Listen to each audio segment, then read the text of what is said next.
Statement, the Prime Minister.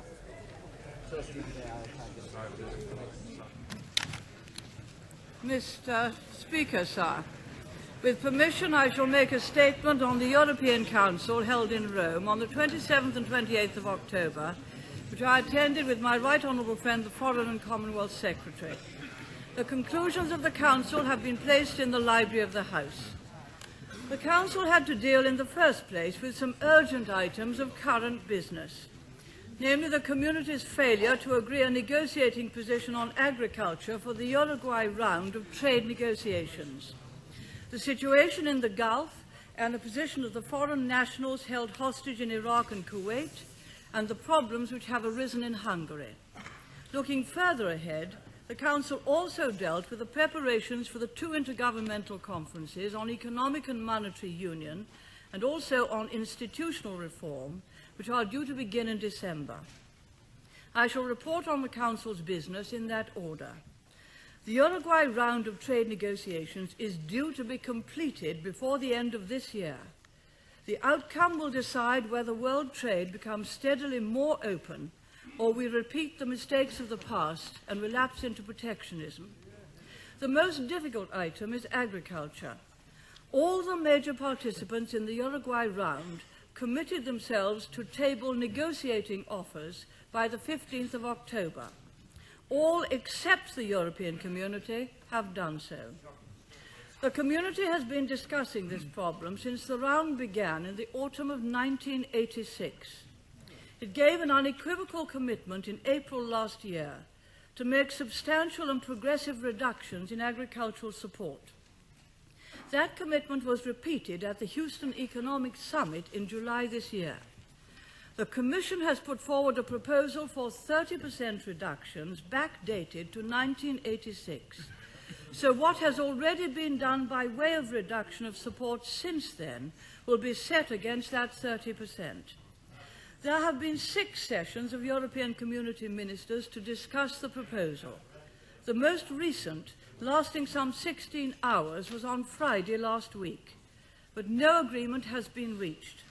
The main opposition has come from France and Germany.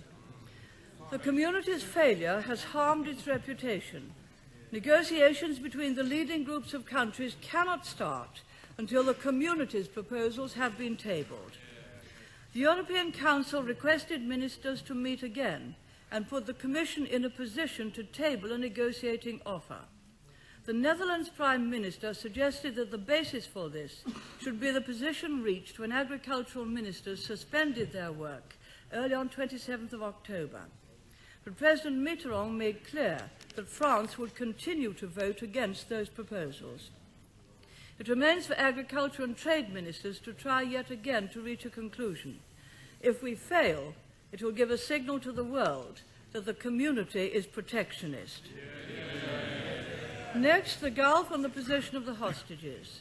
The European Council agreed a firm statement calling for Iraq's withdrawal from Kuwait and confirming Europe's absolute commitment to full implementation of the United Nations Security Council resolutions. It makes clear that we shall consider further steps if Iraq does not comply. The message is that Saddam Hussein must not gain anything from his aggression. The Council also strongly condemned Iraq for holding foreign nationals as hostages and for using them in an unscrupulous way. This is totally unacceptable. Moreover, Iraq is negotiating over the hostages with the purpose of trying to divide the international community. After considerable discussion, the Council affirmed our determination not to send representatives of our governments in any capacity to negotiate with Iraq for the release of hostages and to discourage others from doing so. I believe that the unity of the 12 and our determination not to allow Saddam Hussein to divide us on the question of hostages will send a very powerful signal to Iraq. The third point, assistance to Hungary. In the course of the Council, Member States received appeals from the government of Hungary for help in dealing with the serious problems which have arisen as a result of the reduction in the supply of oil from the Soviet Union. The consequent price rises have given rise to unrest. The Council issued a strong statement of support for Hungary in pursuing its path towards democratic and economic reforms and the rule of law. The Council also agreed at the United Kingdom's suggestion to bring forward and disperse rapidly the second instalment of the $1 billion community loan for Hungary, which we agreed last year. This will be of direct, practical assistance. Those, Mr. Speaker, were the urgent matters on which the Council had to act. Looking further to the future, we also discussed the preparations for the two intergovernmental conferences, the IGCs, which will start their work on the 14th of December. For the Conference on Political Union, the Council had before it a report by foreign ministers listing a wide range of possible institutional changes which the Intergovernmental Conference might consider. Heads of government called for further work to be done on these proposals between now and December. My right honourable friend, the Foreign Secretary, and I argued that it would be wrong to prejudge the conclusions of the Intergovernmental Conference. We were on strong ground since the community's original decision to call the conference specified that it should set its own agenda. Nevertheless, others wished to give specific directions to the IGC. We therefore reserved the United Kingdom's position on, for example, extension of the community's powers into new areas, greater powers for the European Parliament in the legislative sphere, defining European citizenship, and a common foreign and security policy. All these are issues for discussion at the Intergovernmental Conference itself, rather than to be settled in advance. On economic and monetary union, I stressed that we would be ready to move beyond the present position to the creation of a European monetary fund and a common community currency, which we have called a hard ECU. But we would not be prepared to agree to set a date for starting the next stage of economic and monetary union before there is any agreement on what that stage should comprise. And I again emphasized that we would not be prepared to have a single currency imposed upon us, nor to surrender the use of the pound sterling as our currency. The hard ECU would be a parallel currency, not a single currency. If as time went by, people and governments chose to use it widely, it could evolve towards a single currency, but our national currency would remain unless a decision to abolish it were freely taken by future generations of Parliament and people. But a single currency is not the policy of this government. Mr. Speaker, I would like to offer 4 comments in conclusion. First, the community finds it more difficult to take the urgent, detailed decisions than to discuss longer-term concepts. Moreover, no one should underestimate the extent to which national interests prevail among those who most proclaim their community credentials.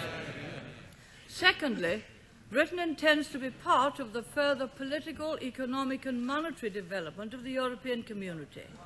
That is what the great majority of member states want too. When we come to negotiate on particular points, rather than concepts or generalities, I believe that solutions will be found which will enable the community to go forward as 12. That will be our objective. Third, we are fighting in Europe for British farmers, for British consumers, for a new world trade agreement, for help to the newly democratic countries of Eastern Europe, and for the interests and concerns of our people. And fourth, while we fully accept our commitments under the treaties and wish to cooperate more closely with other countries in the European community, we are determined to retain our fundamental ability to govern ourselves through Parliament. I believe that is the wish of this House, and we on this side will do our best to see that it is fulfilled.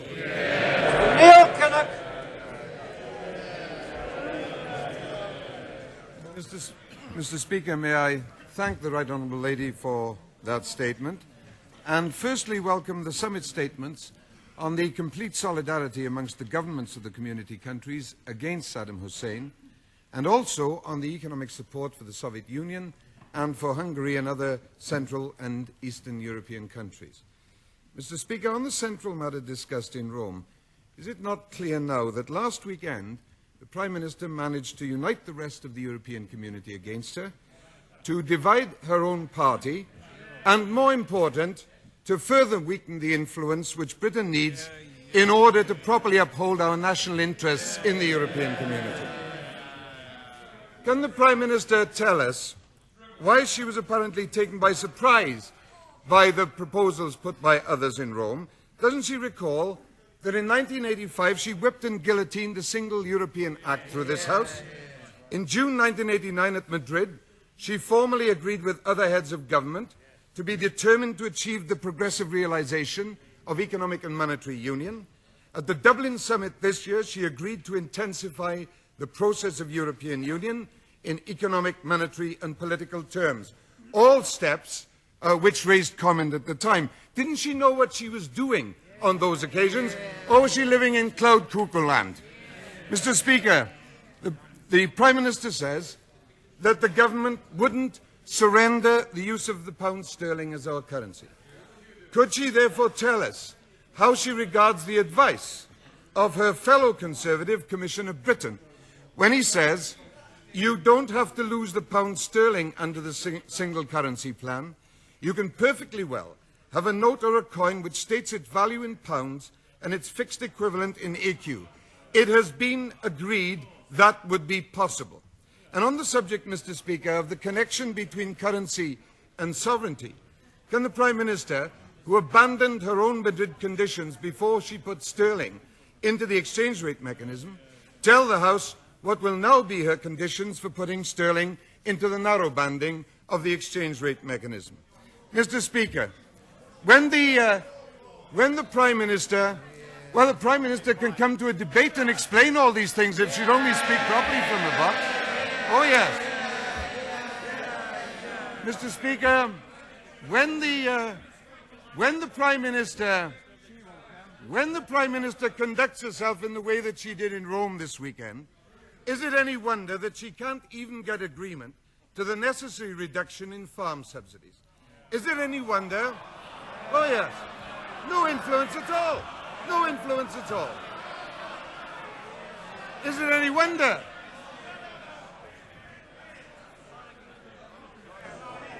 Mr. Kinnock.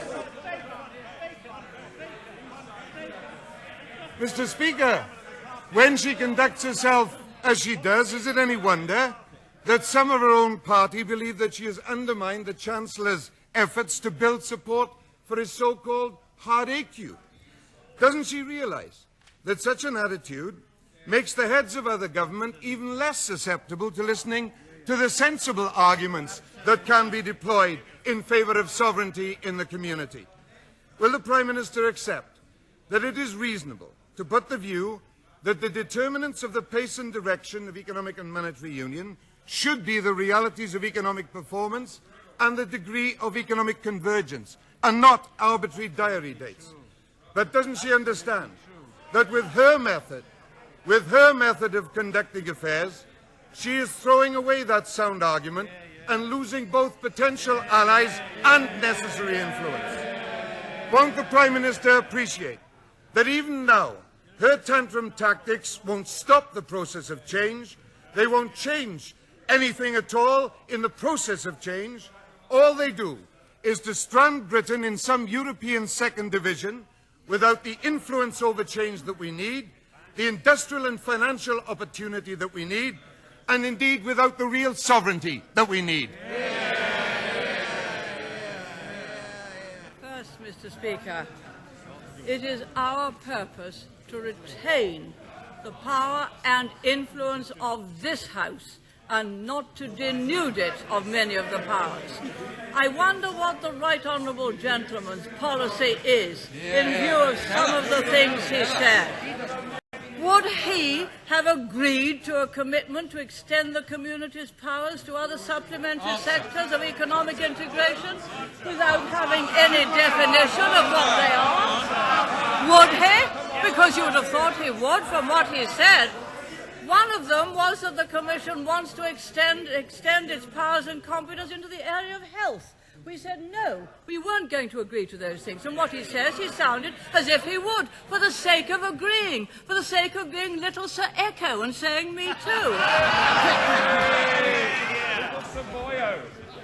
Would he have agreed to extending qualified majority voting within the Council, to delegating implementing powers to the Commission, to a common security policy, all without any attempt to define or limit them? The answer is yes. He hasn't got a clue about the definition of some of the things he is saying, let alone securing a definition of others. Now, with regard to some of the particular questions that he asked, on the Soviet Union, the question of support is to wait until the IMF report is received. That is coming at the next summit. With regard to unity, it wasn't we who stopped unity on agriculture. It was France and Germany. Had he even read the statement, which he has before I come in, he would in fact have heard that. Had he even listened to it when I gave it, he would have known that it was François Mitterrand who said that he would not, in fact, agree to the Commission's proposal. So it is not we who are to blame in any way about not reaching agreement on agriculture. And may I say to him, but for the insistence of my right honourable friend and myself, the chair would not even have had the matter discussed. So urgent was it that it should be. I told the chair over a week ago that if the farm ministers did not reach agreement, we must discuss it, and I wrote to him. He did everything he could to see that a matter so urgent was not discussed. We succeeded in getting it discussed. With regard to his strictures about economic and monetary union, that phrase was agreed to by the European community before we went in. It is one of those things which we inherited. It was agreed in 1972. When it came to defining it, we went in 1973. And I had really understood that most honourable and right honourable members opposite were actually in favour of being in. But I wonder today if they're changing their stance just for the sake of various debating points. With regard to our Commissioner Leon Britton, he is, of course, a member of the Commission. He is a loyal member of the Commission. Yes, the Commission does want to increase its powers. Yes, it is a non-elected body, and I do not want the Commission to increase its powers against this House. So, of course, we are differing. Of course, the chairman or the president of the Commission, Mr. Delors, said at press conference the other day that he wanted the European Parliament to be the democratic body of the community. He wanted the Commission to be the executive, and he wanted the Council of Ministers to be the Senate. No. No.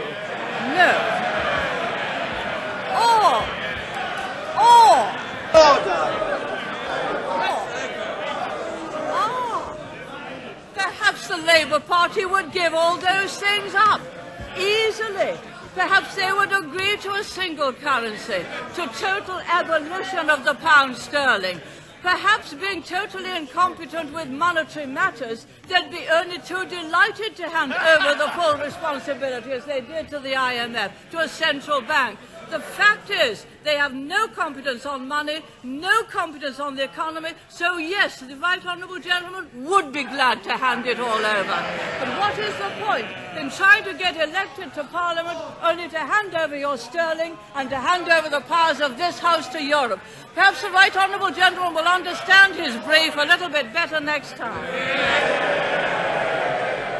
Nicholas Ridley.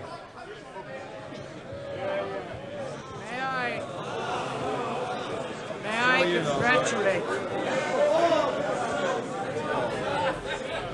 Mr. Ridley. May I congratulate my right honourable friend on standing up for the interests of the people of this country.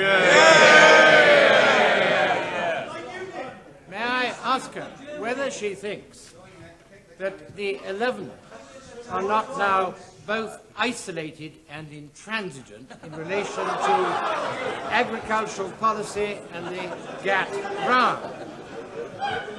Does she think that they are deliberately working for a failure of the GATT round in order to achieve their objectives of a fortress Europe. If that is the case, does she not agree that this is not a destination for which we want to move?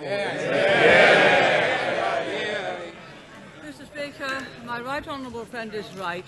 The European community is the only group of nations which, after years of studying the problem, has not tabled an initial negotiating position on agriculture in the GATT round. The United States has tabled one, Japan has tabled one, the Cairns Group have tabled theirs, Canada, Switzerland. From the community, nothing. And it really is a disgrace that we haven't even been able to agree on a negotiating position, let alone start to negotiate with all the other groups by between now and the end of the year. Yes, I agree with my right honourable friend that several countries in the community are highly protectionist, that the common agricultural policy is a protectionist policy, but we were trying to produce the protectionism, first because it would help the third world, secondly because it would mean that we do not have export subsidies and take therefore business away from other countries, and thirdly because we in this country do believe in open trade. It is serious. It was the most serious thing to be discussed at the European Council, and I most earnestly hope that this time agricultural ministers, there will be no difficulty with us, but the French and German agricultural ministers will accept the proposals of the Commission for the negotiating position in the Uruguay round. Ashton. Mr. Speaker, does the Prime Minister realise how welcome it was that we heard in her statement that she has at last been forced to admit that the hard ECU proposal can be a transition mechanism to a single currency? Would she congratulate both her Chancellor and her Foreign Secretary in levering her forward towards reality on that matter? Does she realise that that is good news for Britain? But does she realise how much bad news for Britain it was in her performance at Rome? Does she realise that she has, in a single meeting, isolated this country in Europe, weakened our voice in Europe, divided her cabinet, and betrayed this country's long-term best interests? Mr. Speaker, does the Prime Minister realise that if she faced a Labour Party which was not equally divided, equally muddled, equally confused on this matter, she would today face a motion of no confidence in her failure at this historic moment? Does she realise?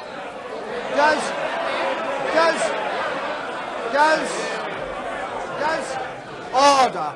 Does she realise? Order. Does she realise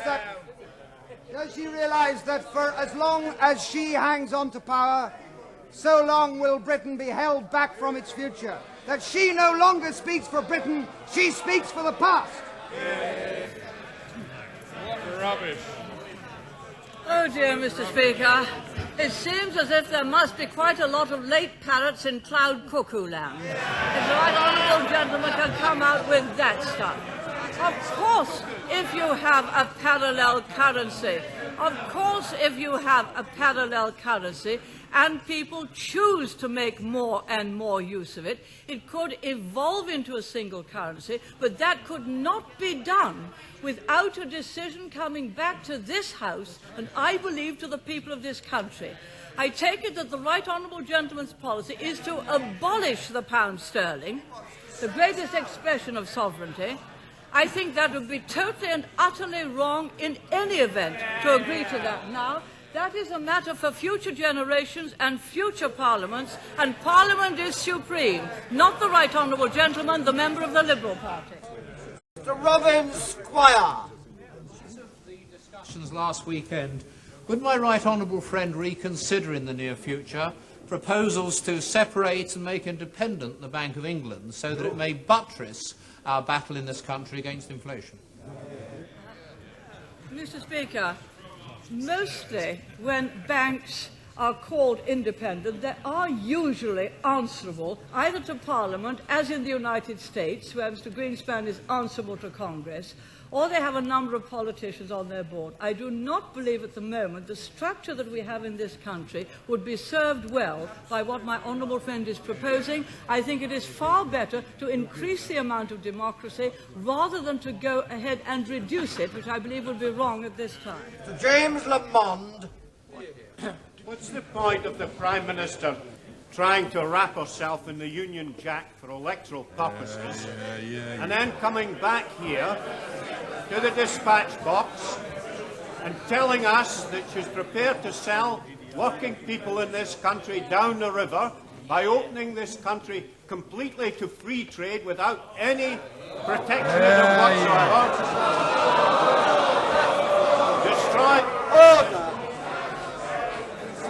Destroy the multi-fibre arrangement, give the emerging democracies in Europe £1,000 million loan to produce goods on wages of £80 a month to flood into this country, textiles in particular, and enjoy and destroy hundreds of thousands of jobs here. Is that what she was elected to do, or is she really not protecting this country at all, but only pretending? Selling it out. Well, perhaps the honourable member heard some of the comments behind me that better wrap yourself in the Union Jack than the red flag.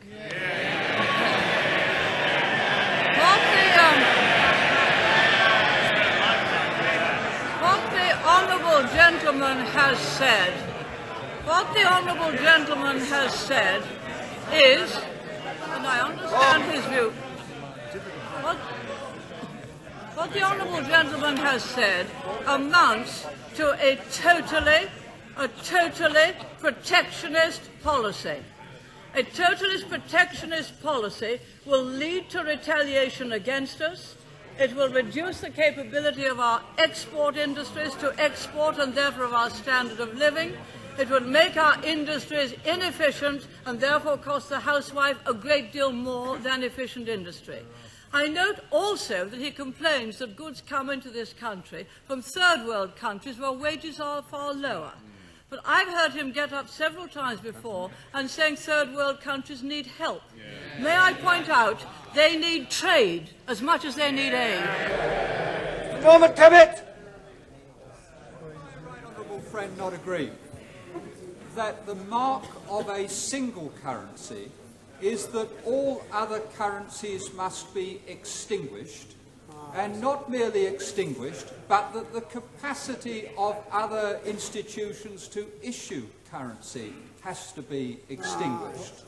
And that, in the case of the United Kingdom, would involve this Parliament binding its successors in a way which we have hitherto regarded as unconstitutional.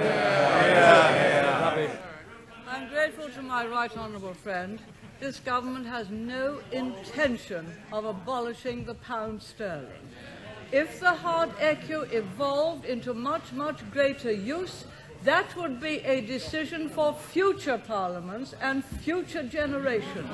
It would be a decision which could only be taken once, and a decision which should not be approached in this atmosphere, but only after the greatest possible consideration. I believe both Parliament and sterling have served our country and the rest of the world very well. I believe we are more stable and more influential with it. I believe it is an expression of sovereignty. This government believes in the pound sterling. James Molyneux. Does the Prime Minister recall that in the Europe of 1940, Britain was in a minority of one? Does she further agree that 50 years on, the basic issue is still the same, namely undiluted parliamentary democracy, not imposed diktat? I totally agree with the right honourable gentleman.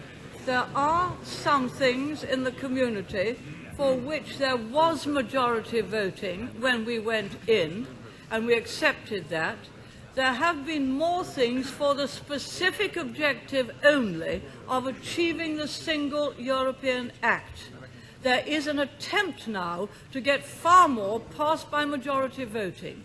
That means that we would have laws imposed upon us, even though this House, more laws, was flatly against them. We expect our people to obey the law, mainly because it has gone through all the legislative processes in this House, and we should be very slow before we add to any majority competence on the part of the community. Steve Norris. Would my right honourable friend accept that there's very wide support in my constituency for the stand that she took on the IGC on economic and monetary union? And would she further accept that that support is not based on the niceties of international economics, but on the clear and firm belief that those who dictate fiscal policy for the United Kingdom should be fully and directly answerable to the electors of the United Kingdom? I totally agree with my honourable friend. What the Delors report is proposing is that they should be answerable to no one. It is very ironic indeed that at a time when Eastern Europe is striving for greater democracy, the Commission should be striving to extinguish democracy and put more and more power into their own hands or into the hands of non-elected bodies. Joyce Quinn. To the Soviet Union, is it not the case that the British government is far more reluctant to step in and give economic assistance than the countries of Germany, France and Italy? Is the Prime Minister not aware both of the political risks within the Soviet Union if we do not respond generously at this time, and also of the long-term risks for British industry if other countries step in and establish the aid and trading relationships with the Soviet Union before we do? Mr. Speaker, the German banks, the Deutsche Bank, gave a very considerable loan to the Soviet Union of something like the order of 6 billion Deutschmarks. That had all gone within a matter of weeks. It was, in fact, guaranteed by the Federal Republic government. It had all gone within a matter of weeks and was used to repay debts which the Soviet Union owed to German manufacturers. That has gone. It has, if I might say so, done nothing to help the economic situation in the Soviet Union.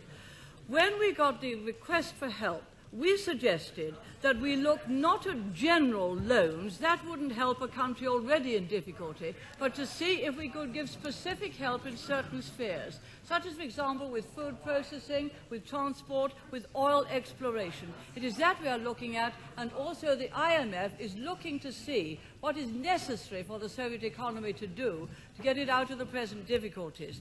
Fortunately, between the Houston Economic Summit and now, the Soviet Union has had a windfall in the sense that the increasing price of oil has in fact given it a very, very much better balance of payments position, and has therefore on a much, much greater scale than we, and therefore has improved its position. We shall make up our mind when the IMF has reported. Stanley Onslow.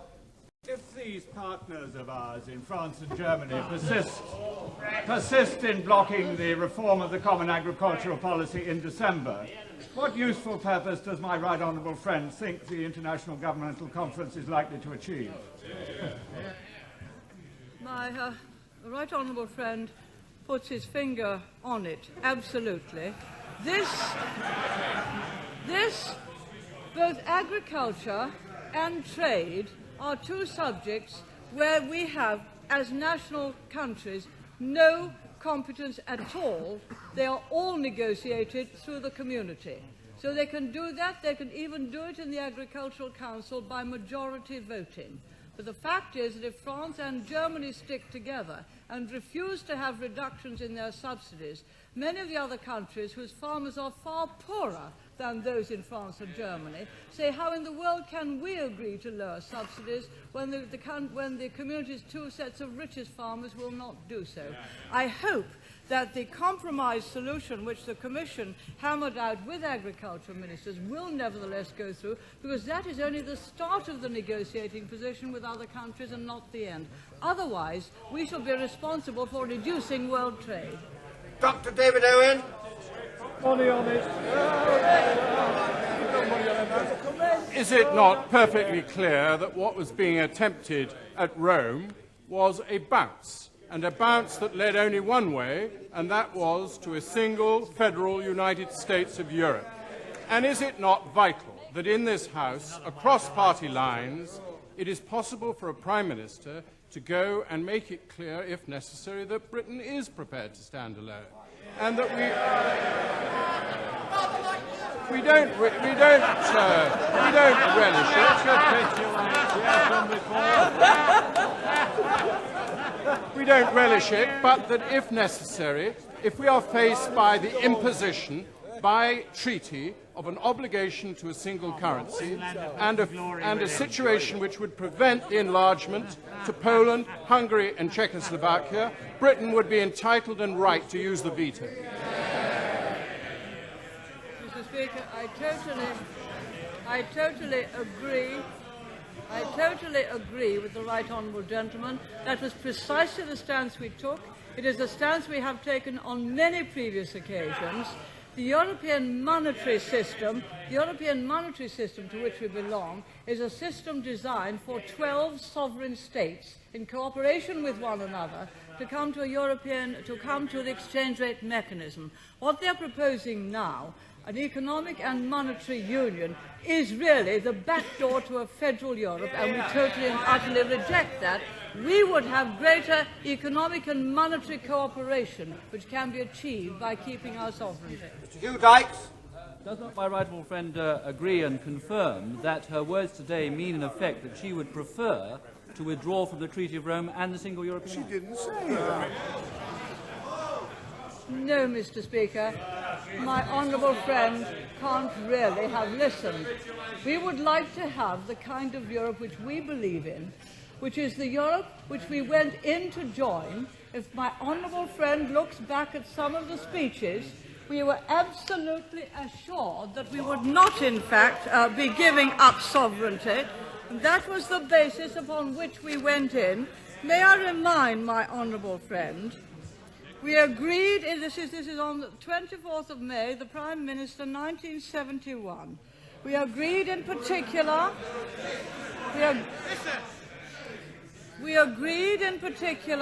that the identity of national states should be maintained in the framework of the developing community. This means, of course, that though the European Commission has made and will continue to make a valuable contribution, the Council of Ministers should continue to be the forum in which important decisions are taken. This provides clear evidence that joining the community does not entail a loss of national identity or an erosion of essential national sovereignty. Nigel Spearing. Despite what the Prime Minister's just said, is it not clear that it's the wish of our partners that there be a loss of national identity as far as currency is concerned? Is it not true that even the hard echo, coupled with fixed exchange rates, would lead inexorably to economic and monetary union? And government, either of bankers, for bankers, by bankers, or a strong political central government which will usher in a new Euro state. If the Prime Minister is now to save Britain as a self-governing nation, hadn't she better make that clear and so galvanise the people of this country, parties and Parliament, to say very politely no to EMU? If I believed that, I would do just what the honourable gentleman, the honourable member has said. I don't believe his interpretation is correct. I accept that many in the your economic community would like to have their version of economic and monetary union, which does consist in passing powers away from the national parliaments to a non-elected body, to, in fact, a central board of bankers, and indeed passing powers to a majority voting and more legislative powers to a European Parliament. That is their version. It is not the version that we have accepted. Indeed, the Single European Act defined economic and monetary union as cooperation in economic and monetary policy, and that is all you need, in my view. Now, the hard ECU is a proposal which does not require a central bank, which would make it an inflation-proof currency, and which could be used if people chose to do so. In my view, it would not become widely used throughout the community, but that is a viewpoint. It would not become widely used, possibly most widely used for commercial transactions. But I think many people will continue to prefer their own currency, and therefore I do not believe that what the honourable member fears would happen will in fact happen. I'm pretty certain that most people in this country would prefer to continue to use sterling. If, however, by their choice, I was wrong, then there would come a time when we would have to address the question, but that would not be for us, it would be for future generations of this House. Terence Higgins. Honourable friend take time between now and the conference in December to explain to her European colleagues what any first-year economics student could tell them, namely that the imposition of a single currency as opposed to a common currency would rule out for all time the most effective means of adjusting for national differences in costs and prices, and that in turn would cause widespread unemployment, which would probably exist on a perpetual basis, and very serious financial imbalances. Yes, I entirely agree with my right honourable friend. It would do just that. It would also mean that there would have to be enormous transfers of money from one country to another. It would cost us a very great deal of money, but it is one reason why some of the poorer countries want it, because they would get those big transfers of money, but we are trying to contest that. It would mean if you have a single currency or a locked currency, the differences come out substantially in unemployment or vast movements of people from one country to another.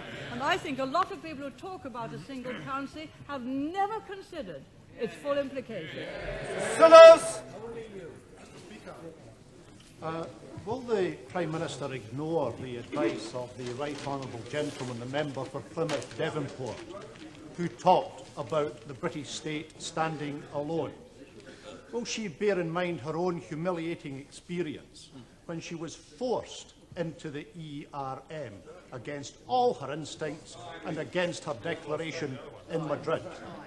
Is the Prime Minister aware that many people in Europe, not only in the United Kingdom, are aware of the formidable economic, political and social problems inherent in stage 2 and moving to a single currency?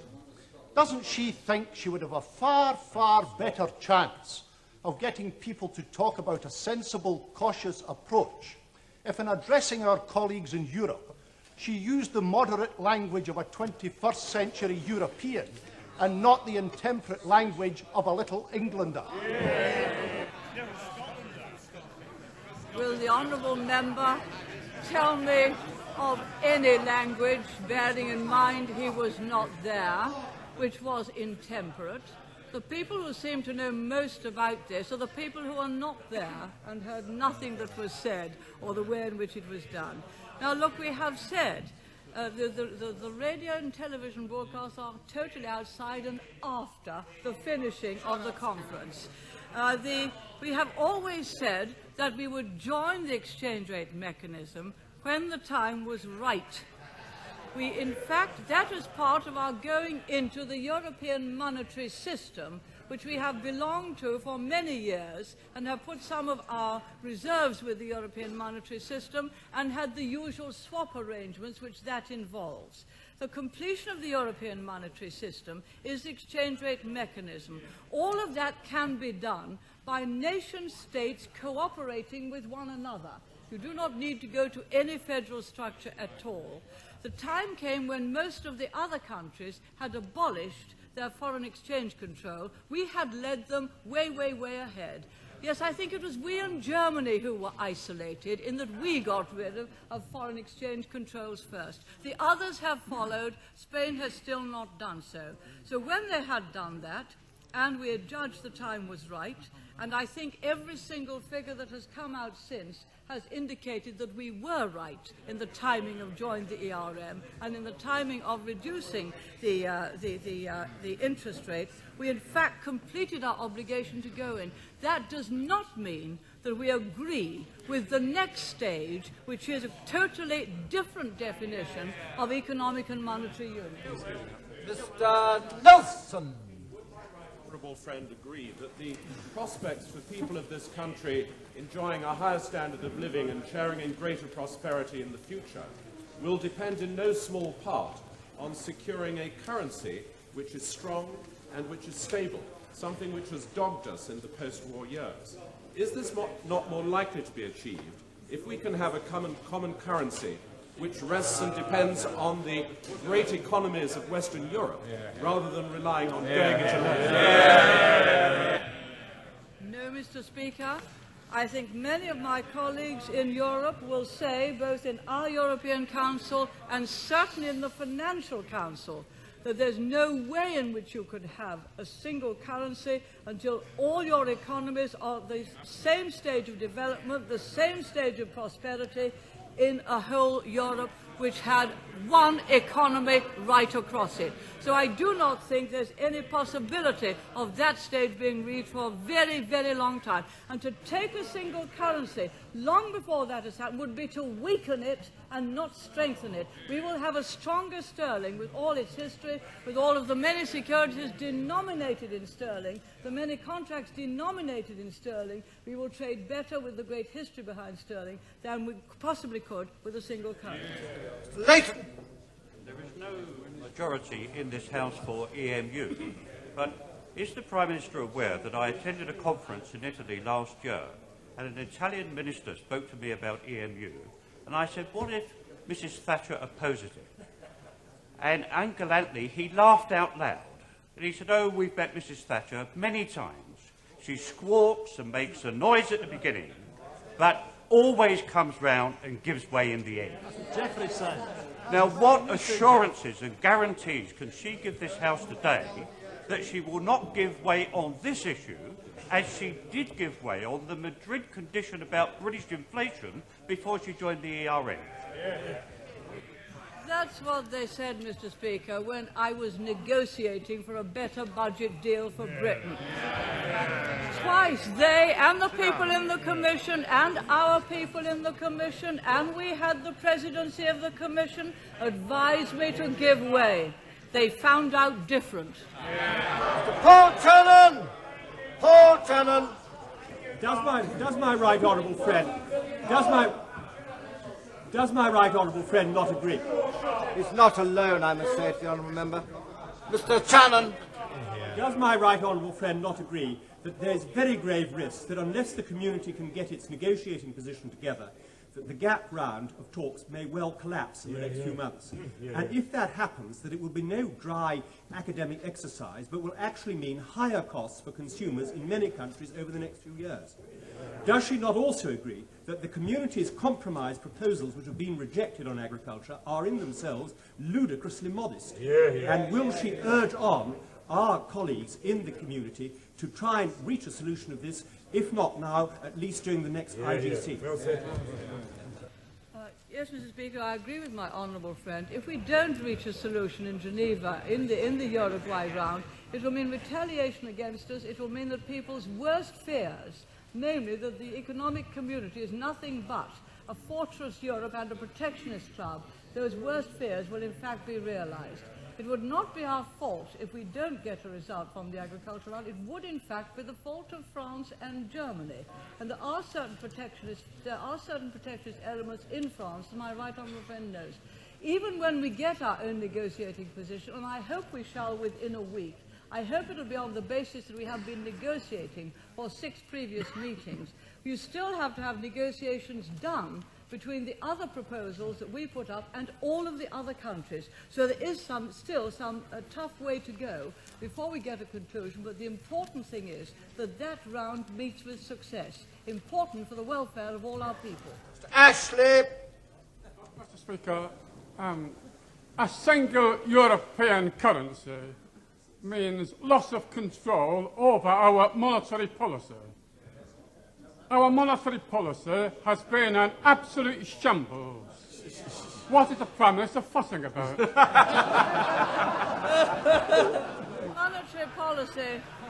monetary policy was at its greatest shambles when inflation under Labour reached 27%. Richard Buddy!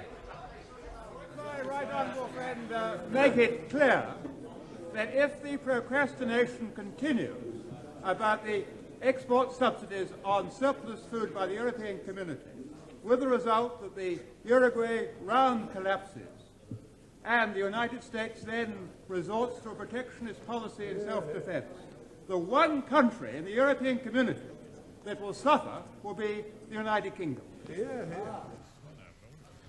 Mr. Speaker, we, as my right honourable friend knows, try always for open trading. We also try to defend our farmers and see that they get a fair deal, because mostly the subsidies in Europe go to the smaller farmers, and by subsidising the smaller farmers, you undercut the efficiency of the larger family farms. We should do everything we can to see that the position which my honourable friend paints does not come about. Mr. Ewan Wynne-Jones. Does the Prime Minister not agree that her isolation at the Rome summit will seriously damage Wales's prospects of benefiting under the single market and the export and investment opportunities which will arise? Does she not also agree that Wales, on the periphery of Europe, needs to be at the heart of the decision-making process in Europe? A positive approach to Europe is what is needed, and doesn't her isolationist stance prove that Wales needs direct representation in the community's institutions? Well, I think the honourable gentleman's strictures would have been better directed to France and Germany, who took an isolationist stance and have taken it for 3 years on agricultural subsidies. And it would have been very much better if they had come along with the rest, instead of sticking out for their own particular farmers against the good of the European community as a whole. It was they who were isolated on that most urgent matter. With regard to investment, may I say that Wales has benefited, and the rest of the whole of the United Kingdom benefited enormously from the economic policies of this government, which has brought in tons and tons of investment from overseas to Wales, to Scotland and to the north of England, greatly to the benefit of jobs here. People have great confidence in this government, which is why they invest in Britain. What a pity the honourable member can't speak up a little more for his own country. People!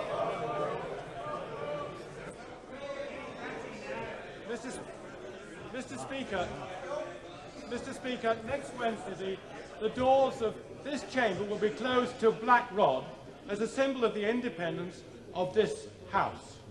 What will be the effect, can my honourable friend say, what will be the effect on the independence of this House and the nation which elects it if the power to veto proposals affecting social affairs, environment and taxation were to be removed?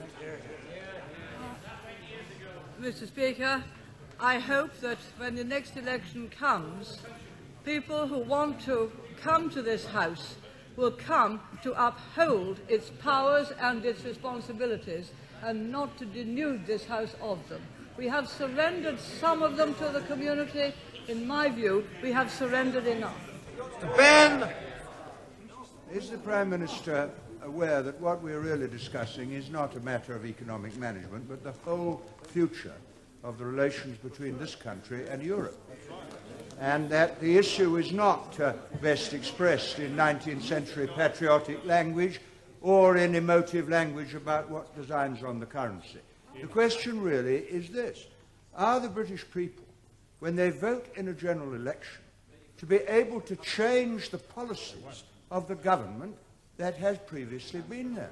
And it is already a fact, as the House knows full well, that whatever government is in power, our agricultural policy is now controlled from Brussels, our trade policy is controlled from Brussels, our industrial policy is controlled from Brussels, and if we go into the EMU, our financial policy will become... It is a democratic and not a nationalistic argument.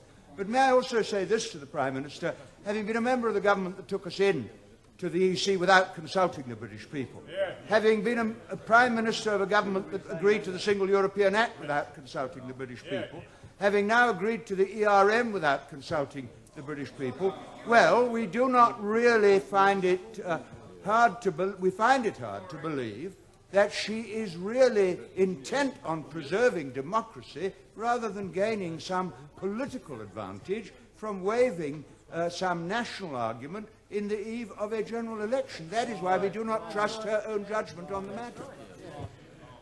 Mr. Speaker, I think I would put it just a little bit differently from the right honourable gentleman, although I recognise some of the force of some of the points that he's making.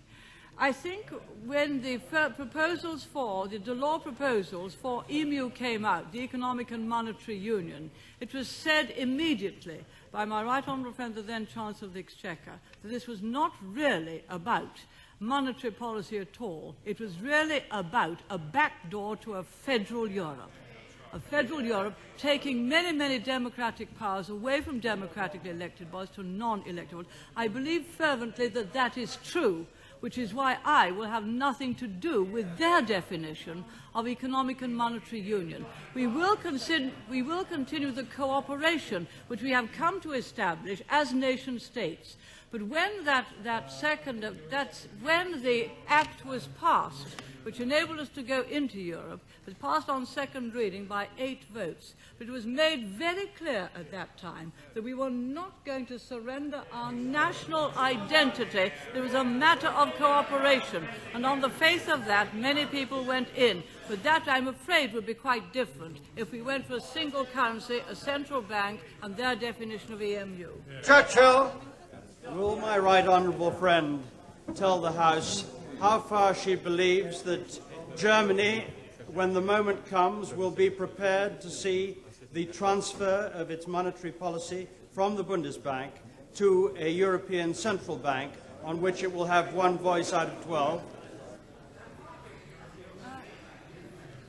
Mr. Speaker, I think it's wrong to think that each of the 12 have similar votes or influence on these matters. I think that there are some in Germany who are backing this scheme, only some, but some, because they know that the dominant voice on any central bank would be the German one, the predominant voice. And of course, if we did not retain our national identities in Europe, the dominant people in Europe would be German. And the way in which to balance out, as we have traditionally done throughout history, to balance out the different views in Europe is by retaining our national identity. Andrew Foles. In view of the imminent deaths of thousands of young men, Arab, European and American, would it not be more compassionate and more realistic of the Prime Minister to abandon her adamant refusal even to contemplate a negotiated solution to the Gulf crisis? I haven't noticed much compassion about Saddam Hussein in Kuwait, or about the way the hostages have been treated, or our embassies have been treated, or the nationals in Kuwait. There is nothing to negotiate about. The United Nations has said,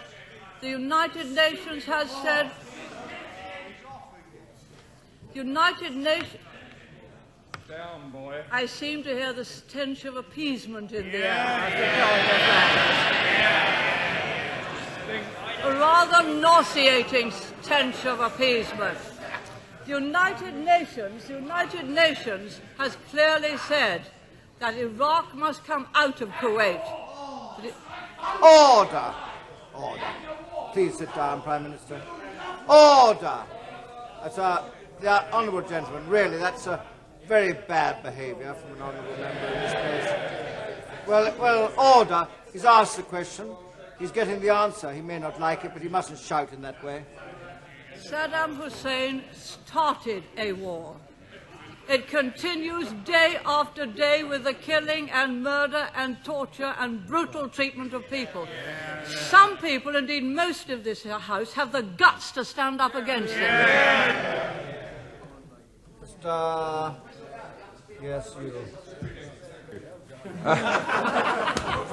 I'm obliged, Mr. Speaker. Prime Minister, could I ask you why you've been so modest this afternoon? Have you not in the past stood alone on European matters and been proved to be right? I'm thinking of United Kingdom contributions. I'm thinking of the reform of the agricultural policy. I'm thinking of mortgage cartels. I'm thinking of exchange controls. Each time, Prime Minister, you've been right. Why should this House not trust you today? Thank you. Mr. Speaker, may I thank my knight in shining armour. I couldn't have put it better myself. Mr. Dave Nellis. Mr. Speaker,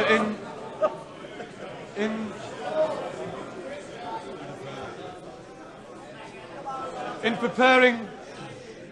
preparing the statement which she has said was agreed in Rome on the Gulf, was the Prime Minister aware of the publicly available estimates made by the American Chiefs of Staff that within 12 days of combat, 30,000 Allied casualties, of which 10,000 would be fatalities?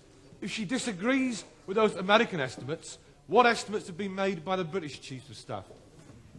Mr. Speaker, I remember when this country had to send forces down to the Falklands. The Chiefs of Staff were frequently asked what were their estimates of casualties. There is no one who can make such an estimate. No one at all. There is no one who can make such an estimate. There are people who can guess, and the guesses turned out before to be very wide of the mark. And it is not a question which I ask because I know of the impossibility of answering it. Mr. Jonathan Aitken. May I congratulate my right honourable friend on the valiant stand she has been taking to fight for Britain's economic and parliamentary independence in Europe. And may I ask her to emphasise the point that standing alone from the 11's plan for EMU may bring positive economic benefits to Britain. Would she not agree that the country which has the strongest currency in Europe, one of the highest per capita incomes in Europe, one of the strongest financial services industry in Europe, is economically and politically independent Switzerland? And will she therefore not agree that economic independence is no barrier to economic success? I totally agree with my honourable friend. Switzerland has a marvellous record, both as far as her currency is concerned and as far as her manufacturing and services are concerned. And we, of course, will continue to do so if other people go for a single currency and we stay outside. Radice. The Right Honourable Lady has referred to the 11 other European leaders as living in cloud cuckoo land, but hasn't it occurred to her that she might perhaps be living in cloud cuckoo land if she thinks that the majority of the British people are likely to go along with her short-sighted proposals on economic and monetary union, which are likely to lead Britain into being excluded from Europe's first division? No, I think that is totally wrong, but I note that the honourable member believes in a single currency regardless of its consequences on this country, regardless of how much we have to transfer, regardless of the enormous consequences for our securities and the many, many consequences which would follow. I do not believe that his view is shared by many of the people, and that we indeed will see. But I think he will note, I think he will find that most people prefer to have the pound sterling and prefer to have our parliament. But if he doesn't wish to have either, why does he want to come here after the next election? Arnold! What my right on... What my right honourable friend continue to bear in mind that the success of the Uruguay round of the GATT is vital to the economies of the new democracies in Latin America and elsewhere. Does she not agree with me that fine words in Rome butter no tortillas? I agree. We could always talk about the generalities. When it came to getting down to a detailed negotiation, they didn't even want to address the subject there. they ran away from it. And then they said that they should set a stage 2 without having decided what the content of stage 2. We don't know what we're going to do in stage 2 yet, but they set a date for it. That is very different from what Delors said in his report, when he said quite clearly the conditions for moving from stage to stage cannot be defined precisely in advance, nor is it possible to foresee today when those conditions will be realized. So the setting of explicit deadlines is therefore not advisable. What a pity he didn't stick to that particular advice but tried to change it at the last meeting in Rome. Diane Abbott. On the question of the hostages, will the Prime Minister accept that many hundreds of families in this country, including my own constituent, Mrs. Maggie Ross, whose husband, Alistair Ross, has been held hostage at a military installation for 3 months, will have listened with great care to what she had to say, and what, in particular, what she said about there being no question of negotiation. And many of those hundreds of families will have been bitterly disappointed, because although they may understand her reasons, many of them fear that where military adventurism is concerned, the lives of the hostages are expendable.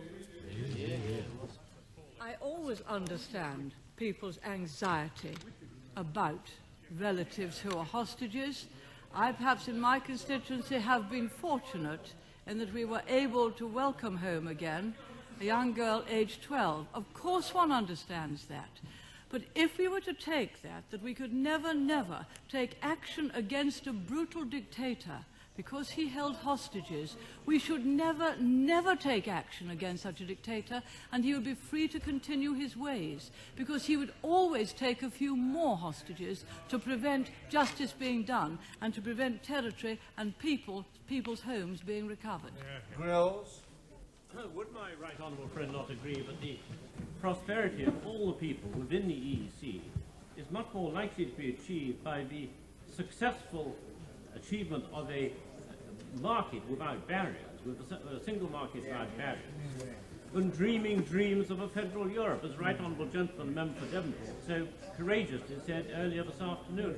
And would my right honourable friend never stop reminding her colleagues in Europe that Britain has actually implemented more of the single market measures than any other country, and therefore we have been the best proponents for prosperity in Europe?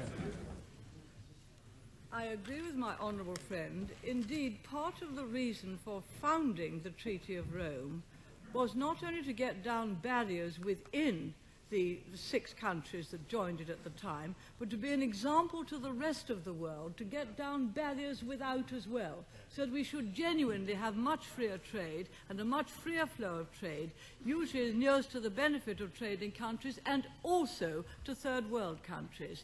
It is therefore vital that we complete the single market and the Uruguay round. We have got on fairly well with the directives. My honourable friend's recollection is correct. Ourselves and Denmark have not only passed the directives but have implemented most of them. We have only 15 or 16 to implement. Denmark is 15. But as I indicated, the record of the rest of the community varies very much in spite of the grand words. When it comes to the practical deeds, they don't match up the grand words. And the chair was taken by Italy, and Italy has yet to implement some 62 directives. Perhaps that explains why we went to grand words and not to specific practical suggestions. Stuart Bell. In one of the emollient passages of her speech, her statement earlier, the Prime Minister said that she believed solutions could be found for the community so that it could advance as 12. As the Prime Minister is aware, changes to the treaty are required in order to advance monetary and economic union. These amendments to the treaty will come forward at the intergovernmental conferences in December. Is she now telling the House that she will not be using her veto power at those conferences? We have been through one intergovernmental conference before. That was the one which led to the Single European Act, which the honourable member will recall. It started off with very grandiose and rather vague designs. It finished up as a very, very much more modest document, which we were able to sign up to. Now, I believe that that is what will happen in the intergovernmental conferences here. I believe that many, when they look more closely at it, will not want to have a single currency unless they can have enormous transfers of money, and I do not think that those will be forthcoming. I think that many will look at some of the other divestment of powers and not want to do that. Undoubtedly, there are some who are prepared to divest their powers and put them over to someone else. They would prefer not necessarily to have the responsibility for some of the difficult things that have to be done. But I believe that most of the nation states would prefer to keep their nationality and their national identity, and therefore there will in fact be a very great deal of negotiating, and as the honourable member said, you can only have a new treaty if all parliaments ratify it. John Brown. Would my right honourable friend accept that a single European currency is not a soft but a harsh option, and the introduction of such a single currency without first achieving a single European market and then a single European economy would be an extremely harsh option, and that it would benefit neither the consumer nor the producer fairly, but merely the bureaucrat, and therefore lead us down the trail towards not only a federal Europe, but an undemocratic, bureaucratic federal Europe. I agree wholly with what my honourable friend has said. When the discussions about the currency and the Economic and Monetary Union get into the finance ministers, they are very much more practical than some of the heads of government are about these matters. And I believe, and I'm sure colleagues will have heard my right honourable friend the Chancellor say many, many times that there are many of his colleagues who are very worried about any suggestion of a single currency before we have really almost a common economy, or an economy with about similar prosperity. It just wouldn't work. And once you go to a single currency, then all the differences would come out in heavy unemployment and in massive movements of people. Very heavy unemployment. Well, of course, I mean, very heavy unemployment. Well, of course, socialist countries like France have much heavier unemployment than we have already. We come out in even heavier unemployment and massive movement of people from where they had previously been living to where the work was. Ron Brown. Since today the Prime Minister is a great advocate for democracy, will she allow servicemen and servicewomen the democratic right to join a trade union? If she does agree with that right, will she not find out, given the vote, that servicewomen and servicewomen in the Gulf would vote against a war in that area because they do believe in negotiation rather than confrontation? No, Mr. Speaker, our present arrangements have served this country supremely well. Mr. Hicks. Mr. Speaker, would my right honourable friend agree that during the course of the past 20 years or so, many people, particularly young people, have been persuaded to support the Conservative Party because of our commitment to Europe, unlike many on the opposition benches? And in that context, would she not agree that there is increasing sadness amongst those people about the apparent inability of this country to respond in a positive manner to any proposals involving political and financial convergence and environmental issues? I reached agreement yesterday. Well, with regard to environmental issues, I think that my honourable friend will see that we reached agreement yesterday, will find that of our rivers, 95% of our rivers are good and fair, which is better than any other record in Europe, that we have a programme for looking after our beaches and, in fact, also for improving the quality of water of some 28 billion. We are the only country which has such a programme, and you will find many, many places in Europe that have nothing like the quality of water that we have. We also find that the question is not whether we are Europeans, and keen Europeans we are. It is what sort of Europe we want. Whether we want a democratically responsible Europe, whether we want a Europe of nation-states which freely cooperate together. That is every bit as honourable and as worthy an objective as trying to make us less democratic and trying to dissolve one's natural loyalties to one's country. Mr. Winnick. Is it not the case, Mr. Speaker, that on Europe, the Prime Minister is in the minority in the Cabinet and is indeed the leader not so much of the Tory party on these issues, but one of the many factions.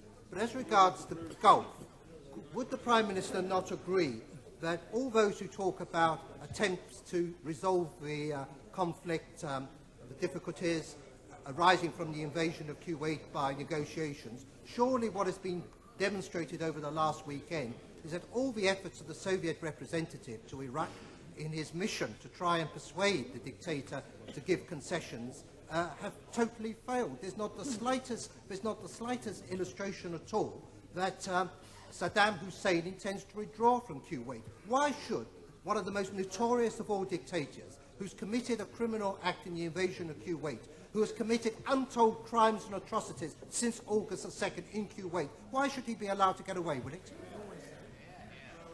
Precisely. But perhaps he'd better address that question to the honourable member sitting behind him. Order. Order. We have a very heavy day ahead of us, and I'm allowed 3 more questions from each side, and I regret we must move on. Sir Ian Lloyd. Mr. Speaker, the many members of this House, and I suspect many people outside it in Europe, will have the most profound respect for the disciplined and informed pragmatism which the Prime Minister brings to the discussion of these matters.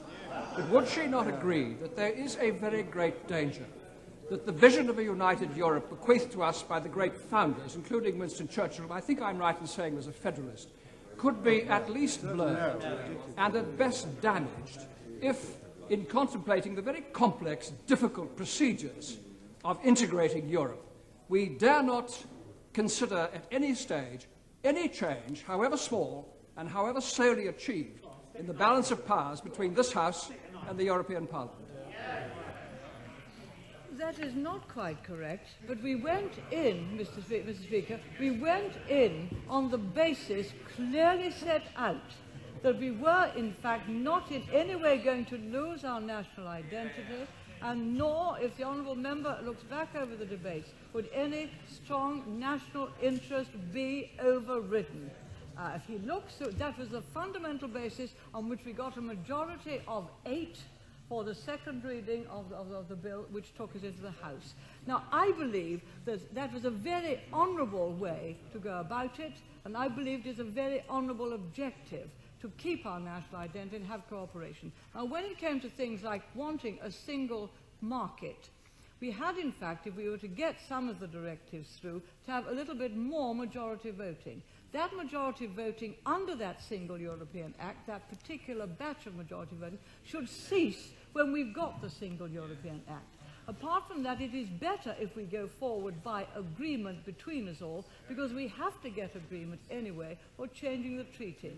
Of course, but we have recently, as my honourable friend knows, completed the European monetary system by joining the exchange rate mechanism. That is for us an extra discipline for keeping down inflation, and it is also very welcome in Europe. Ms. Alice Mann. During her discussions on the Gulf, when presumably the Prime Minister was pressing for the Baghdad leadership to pay compensation for war crimes and the destruction of Kuwait, did the Prime Minister put forward any proposals to recompense the victims of the other illegal occupation in the Middle East, that of the West Bank and Gaza, and in her concern for the, and I paraphrase the Prime Minister, the unity of the international community on United Nations decisions, did she press the case of the Palestinians who are having their land stolen and have for decades, having their homes demolished, having their citizens killed? And why is Kuwaiti blood more precious than Palestinian blood? Is it because it's tinged with oil? The honourable lady will be aware that both situations are extremely serious, that both are very different. Kuwait had never threatened to attack or attacked anyone. She wanted only to live in peace. Unfortunately, Jordan attacked Israel. I think she was begged not to, but she did, and that finished up by Jordan losing part of Jerusalem and losing the West Bank. They are not annexed. The West Bank is not annexed to Israel. It has been the subject of many United Nations resolutions, some of which the Arab world never accepted for a very long time. More recently, in the last 2 years, it has been accepted by the Palestinians and by Mr. Arafat. But we have been working together, and so has the community from the Venice Declaration, for years to try to get a solution to that problem. It is not easy. It is easier to speak about it than to get a solution on the basis of 242, and we continue to do so. And if the Honourable Lady looks at the communique, she'll see that we discussed it and are taking forward our previous policies, and that when this matter is over and when Kuwait has been restored to the people of Kuwait, we will continue to go ahead on the basis of our previous policy, which is negotiation, and we have previously said that we would be in favour of an international conference, so those previous policies would be taken forward. William Cash. All right, honourable friend, accept that many people are concerned about the predominance of Germany in the European community, both here and elsewhere in Europe, but that the answer does not lie in federal Europe, because a majority voting system already contains Germany, and to move down the federal route and to go for a central bank would do no more than ensure that that central bank was dominated by the economic realities of the strength of the Deutschmark. And therefore we're far better off making sure that we have a wider Europe in which we have a balance of interests, including people from East, West and Central Europe as a whole. Mr. Speaker, I'm totally against a federal Europe, and I believe the overwhelming majority of people in this country are against a federal Europe. I think we should not take any steps in that direction, but to uphold cooperation between peoples. Of course, Germany will continue to be a very, very important country in the community, very important indeed. And Chancellor Kohl, in fact, is always very European in his approach and very generous in his help to Eastern European countries. I think it is better that we negotiate with Germany as she is now, and we as we are now, and not try to have a kind of United States of Europe. One thing to have United States of America from a newly settled country, quite a different thing with ancient nation states, each with their own tradition. John D. Taylor. Mr. Speaker, although the Ulster Unionist Parliamentary Party sits presently on this side of the House, is the Prime Minister aware that we are shocked at the somersault of policy decisions which have taken place within the British Labour Party, who are now prepared to sacrifice the democratic rights of the British people and instead accept economic policies imposed by a bureaucracy based outside this country. Mr. Speaker, sir, the Prime Minister in her statement said that the policy of this government was to oppose a single currency. But I notice he is now qualifying it with a new adjective, an imposed single currency. Has she really shifted her position slightly? And is she now really saying that she is prepared to negotiate an agreed single currency? I think this needs to be clarified. No, Mr. Speaker, I think if the honourable gentleman looks at the debate, he will find the debate that we had, he will find that it has been quite clearly spelled out that we have proposed a hard ECU that will be inflation-proofed, that is a parallel or common currency, not a single currency, that it could, by choice, if people used it more, evolve into a single currency, but in fact, before any single currency could come about, it will be a matter for future parliaments and future generations if they themselves wished to abolish a single currency. This government is against a single currency. It is not for us to bind successors in 20 or 30 years' time. Mr. Hazelhurst. What evidence does my right honourable friend have that the bulk of industry and business upon whose success our national livelihood depends is in any way reluctant to see the ordered emergence of a single currency as a logical consequence to the completion of a single market? A single market and a single currency are two totally different things, as a short study of that would reveal. And may I point out that some of the great manufacturing nations, like Japan, like the United States, like Switzerland, they don't have a common currency or single currency with anyone else. They have a single currency of their own, and it does not hinder or affect their manufacturing position, and it doesn't affect our position as the greatest financial centre in Europe, that we're not like the yen but we're sterling, we're not like the dollar but we're sterling. We trade in them all. Mr. Gavin Strang. Surely the Prime Minister understands that virtually every member of this House of Commons is agreed on the absolute necessity of securing the withdrawal of Iraq from Kuwait. Is she aware that the unanimous Council declaration on the Gulf crisis, with its references to a peaceful solution and the importance of maintaining a consensus in the UN Security Council, is to be warmly welcomed? Is it not pretty clear from that declaration that there would not be support among the governments of the European Community for early military action led by the United States?